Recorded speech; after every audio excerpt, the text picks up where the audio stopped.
Con este video aprenderás de manera rápida a expresar mensajes afirmativos, negativos e interrogativos en presente perfecto.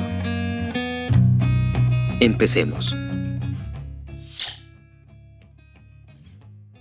Para formar afirmaciones en presente perfecto ubicamos en primer lugar un sujeto, el cual es quien o lo que realiza la acción. Enseguida, debemos poner el verbo haber. En inglés este verbo en presente tiene dos formas: have y has. A continuación va un verbo en participio. Finalmente, ubicamos el complemento. El primer ejemplo dice: Pablo ha jugado fútbol. Aquí, Pablo es el sujeto. Luego tenemos el verbo haber, en este caso has porque estamos hablando de un hombre. Enseguida encontramos el verbo jugar en participio. El participio de todos los verbos regulares termina en ed. Al final podemos ver que fútbol corresponde al complemento. El segundo ejemplo dice: ellos han jugado fútbol. Ellos es el sujeto. La forma del verbo haber en este caso es have porque estamos hablando de ellos. Luego tenemos el participio del verbo jugar. Fútbol cumple la función de ser el complemento de la oración.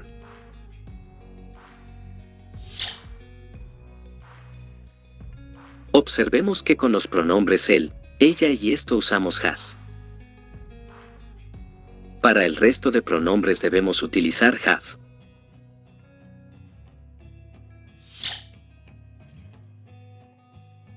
En estos ejemplos podemos comprobar lo anteriormente explicado. Observen que como en el primero el sujeto es tú, usamos have.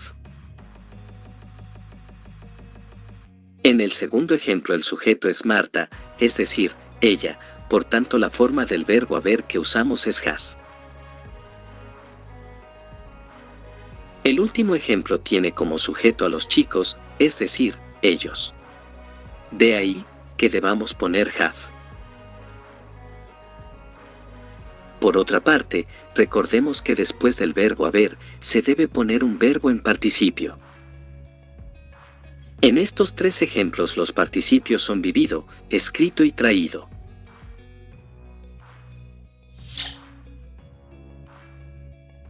Debido a que en el presente perfecto necesariamente debemos tener el participio del verbo, vale la pena aclarar que cuando el verbo es regular siempre el participio en inglés termina en ed. Esta terminación equivale en español a los sufijos ado, ido. Aquí tenemos 5 ejemplos de verbos regulares. Fijémonos cómo se lee el participio en español de cada uno. Respondido. Vivido. Jugado. Parado. Estudiado.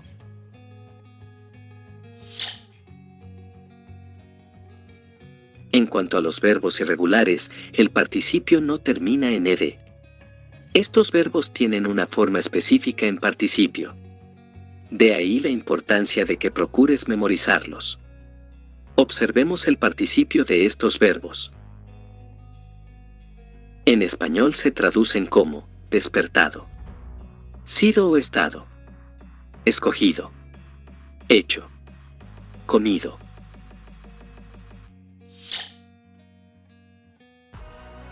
El orden de los componentes de la estructura negativa es el mismo del de la estructura afirmativa. Lo único que debemos tener en cuenta es que el have se convierte en haven't y el has se convierte en hasn't. Pon atención a la traducción de los ejemplos. Pablo no ha jugado fútbol. Ellos no han jugado fútbol. En negaciones cuando nos referimos a él, ella o esto, usamos hasn't. Para el resto de pronombres, haven't. Es importante aclarar que haven es la contracción de have not. Por su parte, hasn't es la contracción de has not. En el primer ejemplo usamos haven't porque el sujeto es tú. En la segunda oración se usa hasn't porque estamos hablando de una mujer, es decir, nos referimos a ella.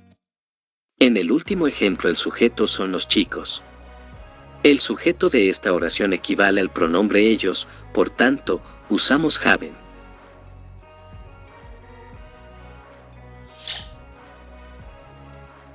En inglés las preguntas siempre deben comenzar con el auxiliar o el verbo auxiliar.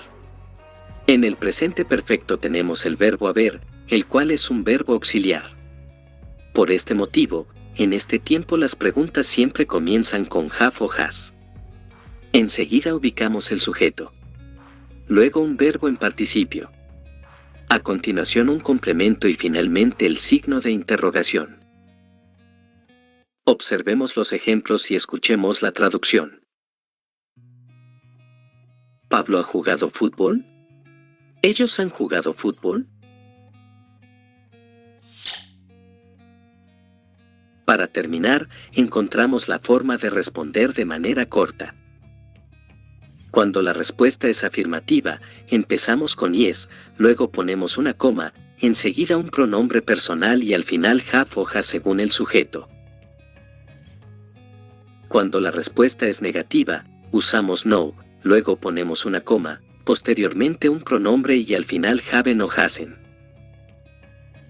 La primera pregunta se traduce como ¿Pablo ha jugado fútbol? Observen que en las respuestas cortas reemplazamos el sujeto por el respectivo pronombre. En este caso cambiamos a Pablo por el pronombre he, él. La segunda pregunta dice, ¿las chicas han comprado un computador? En este caso, el sujeto son las chicas, por tanto en las respuestas cortas reemplazamos a las chicas por el pronombre they, ellas. Ya has visto que el presente perfecto es un tiempo muy fácil.